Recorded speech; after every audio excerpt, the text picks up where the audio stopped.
multiplayer side of Halo has always been a little bit more fast and loose.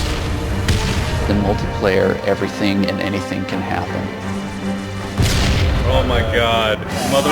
No! We need to be either as good as Halo 2, and obviously that is our bar, is as at least as good, better as Halo better. Enjoy your walk back to the beach. While you're working on the project, the bar is sort of a moving target. It can be intimidating for sure. Typically my morning starts with me weeping at my desk for about 30 minutes, and then I get to work. We've really gotten hardcore about instituting afternoon playtests. Okay, it's territories, 15-second respawn time. And it's become fundamental in how we're working on the game. Oh, Froman! Oh, you're so close! From day one, people have been in there playing it, which really refines the gameplay. It was horrible there. Well, who broke territories? I think Halo 2 multiplayer has been played like 4 billion times. Competing against yourself is stressful. Coming up with these scenarios that people play over and over again. Now, how can we rethink that and create something that's new and interesting? We started getting more into these asymmetrical maps where it's offense versus defense, where that's a choke point that you want to hold. And I think high ground is an example of that.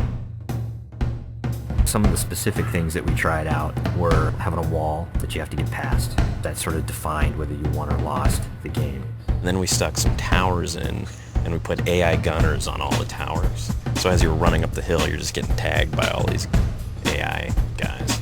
That's the direction that we went. We're like, whoa, that's way too hard. In this version, the wall is actually perpendicular to the hill. And in the final version of High Ground, that wall has been rotated 45 degrees because it had 2 turrets up here as well as 2 turrets in the other tower. So there was a lot of firepower coming down on the hill.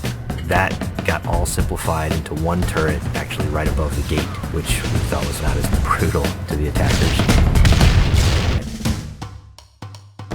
You weren't figuring out the switches in the doors? Yeah, the glows are like you want to walk up and try. Watching people run through your map challenges a lot of the assumptions you made about it. Like, oh, I think people will use this hill for sniping, and then no one uses it.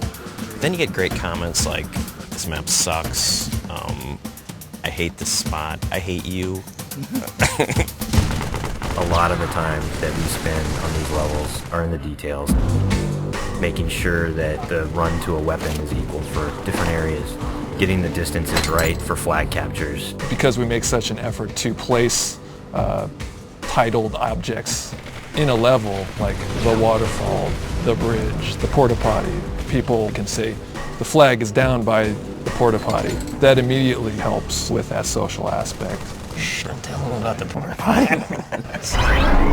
One of the things that we talked about in pre-production was player movement, and that's where the man cannon came from. There's different ways to move the player around the map.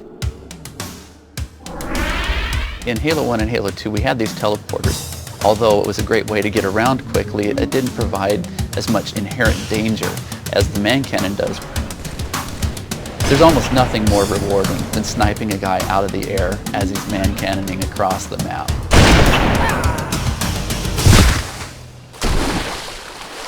Whatever weapon that you start off every round with is going to really affect the decisions you make. There's this thing we didn't really identify in Halo 2, that if you spawn everybody with a dual-wieldable weapon like the SMG, it changed the game. People stop meleeing and people stop grenading because when you're dual-wielding you can't do either of those. One of our weapon modelers, Tom Doyle, said, hey, this is a great chance to bring back the assault rifle from Halo 1. The assault rifle's design language really works well with the Master Chief. It has such a unique kind of silhouette and look to it that we really didn't want to change with what is already a Halo canon. But in terms of design and gameplay, it's been adjusted pretty considerably. The weapon has a kind of a shallow clip, so it came down to how best do I use my melee attack, or how best do I use my grenades in order to tip that fight a little bit over in my favor. The assault rifle works really well with the golden 3 things of Halo, which are weapons, grenades, and melee. the different kind of weapons that you get to use now, the way that they're balanced against each other, the way the weapons are placed on a map. It brings a certain something to the map that just makes it play right. You have a situation which is very common, two guys get into a fight. Is there a way to mix that up? Say you start getting hit by a battle rifle from behind. Let's say you have a bubble shield, you drop it, all of a sudden you're completely shielded from this guy who was firing on you. Or you have a trip mine and you realize a warthog is barreling towards you. You deploy the trip mine at the last second. And yes, you die, but you take out those damn bastards that just ran you over. When you are done as a group playing together, the first thing you want to do is talk about it. Every game you play, you're going to be having a save film that you can stop time, shift camera angles. When you watch that. Oh, look at that! No sucks! I think being able to share it with your friends makes the smack talk even more powerful, because it's not just, oh, I just shot you in the head from across the map.